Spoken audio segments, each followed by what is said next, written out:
I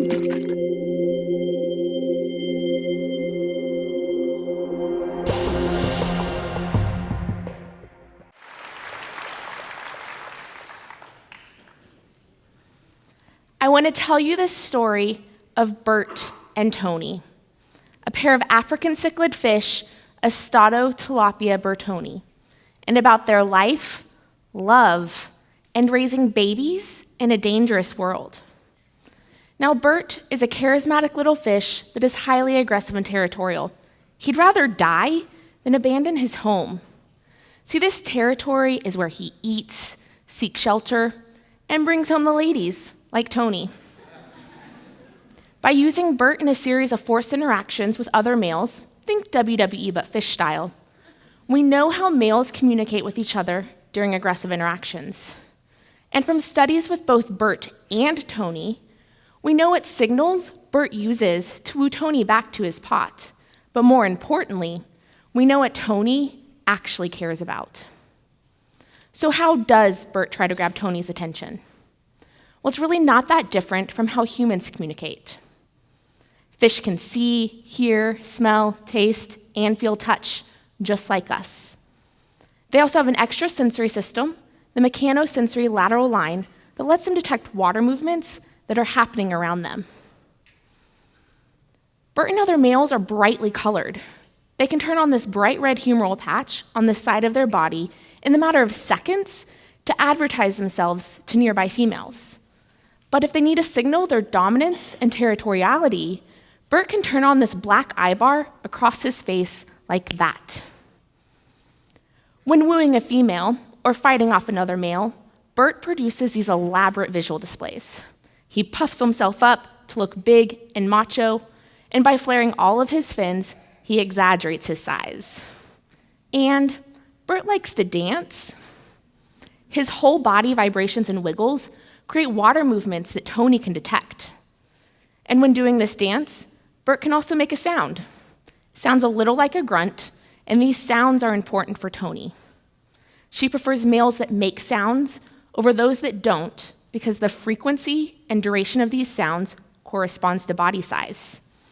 So the deeper and sexier the sound, the bigger and probably better the male. They also pee at each other. When around other males or ready to spawn females, Bert increases his urination rate. Tony also pees more at Bert than she does females like herself.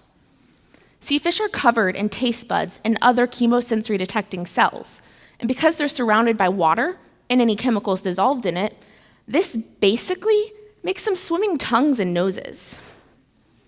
Their urine contains pheromones that correlate with reproductive state, so this peeing at each other actually communicates information about sex, identity, and even species. So how did Bert and Tony meet? Well, Bert acquired his territory, probably by stealing it from another, smaller, weaker guy. To do this, he used a combination of visual displays, mouth wrestling, peeing at the other guy, biting him, and some other stuff. Once Tony was ready to spawn, Bert proceeded to dance. By swimming straight in front of Tony, Bert's dance was the center of her attention. To really make sure that Tony couldn't miss him, Bert made a few sounds and peed in her face. While we may find that a little bit too extra, Tony thought it was perfect. She followed Bert back to his territory where she laid her eggs, picked them up into her mouth, and then nipped at Bert's anal fin while he released sperm straight into her mouth. And that, folks, is how baby Astato-tilapia bertoni are made. This form of reproduction is called mouth brooding and happens when a fish carries their developing young for the full or partial duration of development. In Tony's case, she carries her babies, with no help from Bert, for about 14 days, during which time she also starves herself. After this, she releases them, provides some protection for a couple of days, and then the babies are left to fend for themselves in the big, scary world. And it is a big, scary world, especially for a small little fish. and we as humans are only making it worse. My research at Louisiana State University and Dr. Karen Mariska's lab aims to understand how human noise impacts fish. Human activities like shipping and oil exploration have caused underwater noise levels to be over 30 times louder than they were just a few decades ago. For comparison, think to your last rock concert or home football game. Now imagine you live in that environment and you can't escape the noise. You may develop anxiety, you may start to lose your hearing, or even change the way that you communicate. This is what it's like for fish that live in noise-polluted areas like a shipping lane or harbor. So it's important to understand how Bert and other fish communicate in and cope with this excess noise. So to do this, I place Bert and his buddies into aggressive and reproductive interactions that happen in either noisy or silent conditions. My research has found that this anthropogenic or human-made noise has profound impacts on fish social interactions. For example, two males take longer to resolve a territorial fight that happens in noisy rather than silent conditions, suggesting that this noise may be a stressor or even a distraction, just as you would be stressed and distracted if there was a football game going on around us. These altered social interactions can have negative impacts on predator avoidance, energy use, and even reproductive physiology, like a lower sperm count. So say bye-bye to baby Berts. This excess noise can also impair Tony's ability to detect Bert's sexy sounds. And if Tony's exposed to that noise while holding the babies in her mouth, she's more likely to prematurely release them or even eat them. If we look at the babies that were exposed to noise, they have slower growth rates and higher mortality. And those bright colors and awesome behaviors that Bert has and does, noise during development actually delays the onset of those adult typical attributes. Those noise-exposed babies also have altered shoaling or clumping behaviors in a skewed response to an acoustic startle. So basically, this noise makes them slower, smaller, and more scared of their environment.